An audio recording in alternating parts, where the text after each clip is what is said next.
116वां अध्याय गया में श्राद्ध विधि। अग्निदेव कहते हैं, ओम अग्निदेवाय नमः। गायत्री मंत्र से ही महानदी में स्नान करके संध्योपासना करे। फिर प्रातःकाल गायत्री सम्मुख किया हुआ श्राद्ध पिंडदान अक्षय होता है। सूर्योदय के समय, मध्याह्न काल के समय स्नान करके गीत और वाद्य के साथ सावित्री देवी की उपासना करे। फिर उन्हीं के सम्मुख संध्या करके नदी के तट पर पिंडदान करे। तदनंतर अगस्त्य पद में पिंडदान करे। फिर योनि द्वारा ब्रह्म योनि में प्रवेश करके निकले। फिर माता पिता योनि नहीं प्रवेश करता, पूर्ण जन्म में मुक्त हो जाता है।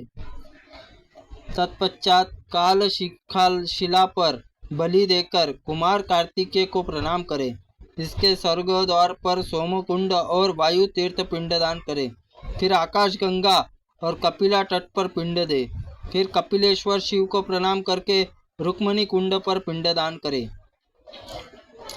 कोटि तीर्थ पर भगवान कोटीश्वर को नमस्कार करके मनुष्य अमोद पद, गदालोक, वानरक एवं ग्रोपचार तीर्थ में पिंड दान करे। वैतरणी गौ का नमस्कार करके दान करके मनुष्य 21 पीढ़ियों का उद्धार कर देता है। वैतरणी तट पर श्राद्ध पिंड दान करे। फिर इसके बाद कौंचपाद में पिंड दे। तृतीया तिथि को विशाल और निश्चरा, ऋणमोक्ष और पाप मोक्ष तीर्थ में पिंड दान करे। भस्म कुंड, भस्म में स्नान करने वाला पुरुष पाप मुक्त हो जाता है। वहाँ भगवान जनार्दन को प्रणाम करके इस प्रकार प्रार्थना करे, जनार्दन, यह पिंड मैंने आपके लिए समर्पित किया है। परलोक जाने पर मुझे अक्षय रूप प्राप्त हो। गया साक्षात भगवान विष्णु पितुदेव रूप में विराजमान है। उन भगवान को कमल नयन दर्शन करके मानव तीर्थ ऋणों को मुक्त हो जाता है।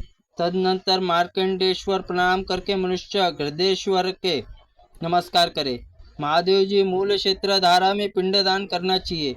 इसी प्रकार घृदकूट में, घृदवट में, धौतपाद में पिंडदान करना उचित है। पुष्करणी, कर्मदार माल, राम तीर्थ में पिंड दे। इसी प्रभास क्षेत्र को नमस्कार करके प्रेतशिला पर पिंडदान कर दे।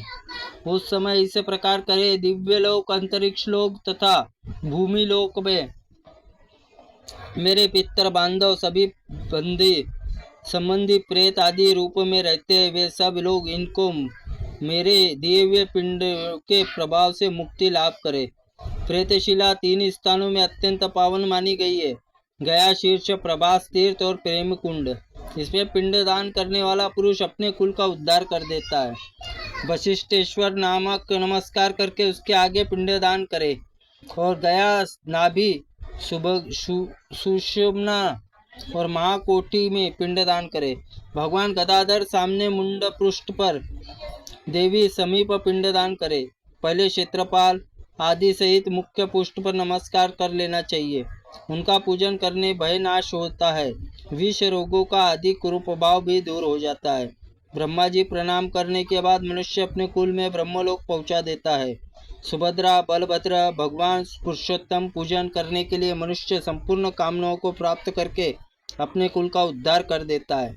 अंत में स्वर्गलोक का भागी होता है। भगवान ऋषिकेश को नमस्कार करके आगे पिंड दान के देना चाहिए। श्री माधव पूजन करके मनुष्य विमानाचारी देवता होता है। भगवती, महालक्ष्मी, गौरी, मंगलमयी, सरस्वती पूजा करके मनुष्य अपने पितरों को उद्धार करता है, स्वयं स्वर्गलोक जाता है। वहाँ भोग भोगने के पश्चात इस लोक में आकर शास्त्रों में विचार करने के लिए पंडित होता है। फिर 12 आदित्य, अग्नि, रेवंत और इंद्र का पूजन करके मनुष्य रोग आदि को छुटकारा पा जाता है और अंत में स्वर्गलोक निवासी होता है। श्री पदकर्मी, विनायक तथा कार्तिकेय पूजन करने के पश्चात मनुष्य निर्विद्या पूर्वक सिद्धि प्राप्त होती है। सोमनाथ, कालेश्वर, केदार, प्रतिपितामह, सिद्धेश्वर, रुद्रेश्वर, रामेश्वर, ब्रह्मकेश्वर, इन 8 गुप्त लिंगों का पूजन करने के बाद मनुष्य सब कुछ पा लेता है। लक्ष्मी प्राप्ति की कामना भगवान नारायण, वराह, नरसिंह नमस्कार करे। ब्रह्मा, विष्णु, त्रिपुर, नारक, महेश्वर का प्रणाम करे और वे सब कामनाओं को देने वाले हैं। सीताराम, गरुड़ और तथा वामन का पूजन करने से मानव संपूर्ण कामनाएं प्राप्त कर लेता है। पितरों, ब्रह्मलोकों की प्राप्ति के लिए देवताओं, भगवान श्री आदि का गदाधर का पूजन करके मनुष्य तीनों ऋणों से मुक्त होकर संपूर्ण कुल को तार देता है। प्रेतशिला देव रूपा होने पर परम पवित्र है और गया में वह शिला देवमयी है। गया में ऐसा कोई स्थान नहीं है जहाँ तीर्थ न हो। गया जिसमें नाम पिंड दिया जाता है उसमें सनातन ब्रह्मा प्रतिष्ठित कर देता है। फल्गुरेश्वर, फल्गचंडी तथा अंगारेश्वर और अड़ंगेश्वर प्रणाम करके श्राद्ध करता पुरुष मतंग मुनि के स्थान पर पिंड दान दे, फिर भरत आश्रम पर पिंड दे, फिर हंस तीर्थ पर, कोटि तीर्थ पर भी करना चाहिए। पांडुशिला नद तथा अग्नि धारा में, मधुस्त्रवा तीर्थ में पिंडदान करे। तत्पश्चात इंद्रकेश्वर, किलेश्वर तथा वृद्धि विनायक को प्रणाम करे। तदनंतर धेनुकारण्य में पिंडदान करे। धेनुपथ में गौ का नमस्कार करे। फिर संपूर्ण पितरों का उद्धार कर देता है। फिर सरस्वती तीर्थ में जाकर पिंड दे। सायंकाल संध्योपान करके सरस्वती देवी को प्रणाम करके ऐसा करने वाला पुरुष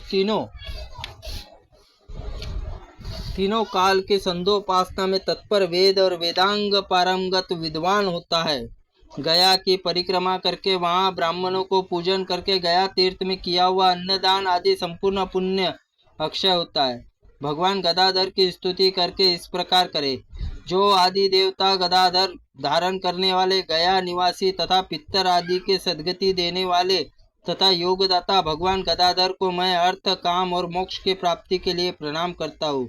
देह, इंद्रिय, मन, बुद्धि और प्राण और अहंकार और शून्य, नित्य शुद्ध बुद्ध मुक्त देश शून्य तथा देवता दानवों से वंदित इन देवताओं के देवियों के समुदाय को सदा सेवा में उपस्थित रहते हुए उन्हें प्रणाम करता हूँ। वे कलमश पाप काल की पीड़ा नाश करने वाले, उनके कंठ वनमाला होती है। संपूर्ण लोकपालों में उन्हीं के द्वारा पालन होता है। सब कुलों के उद्धार करने के लिए मन लगाते हैं। अव्यक्त व्यक्त सब में अपने अपने स्वरूप को विभक्त करके होते हुए भी वास्तव में अभिव्यक्ता ही है। अपने स्वरूप को उनकी स्थिति अत्यंत स्थिर है और सारभूत और भयंकर पापों का भी मर्दन करने वाली मैं उनके चरणों में मस्तक झुकाता हूँ। देव भगवान गदाधर पितरों को श्राद्ध करने के निमित्त गया आया हूँ। आप यहाँ मेरे साथी होइए। आज मैं तीनों ऋणों को मुक्त हो गया हूँ। ब्रह्मा और शंकर आदि देवता मेरे साक्षी बने। मैं गया आकर पितरों का उद्धार कर दिया है। श्राद्ध आदि में गया और महात्म्य का पाठ करने से मनुष्य ब्रह्मलोक का भागी होता है। गया में पितरों का श्राद्ध अक्षय होता है। वह अक्षय ब्रह्मलोक को देने वाला होता है। इस प्रकार आग्नेय पुराण में गया तीर्थ श्राद्ध विधि विषयक 116वां अध्याय संपूर्ण हुआ। त्रुटिपूर्ण वाक्य के लिए भगवंत आप हमें क्षमा करें। हम आपसे क्षमा प्रार्थनी है। ओम नमः शिवाय नमः। ओम अग्नेय पुराणाय नमः।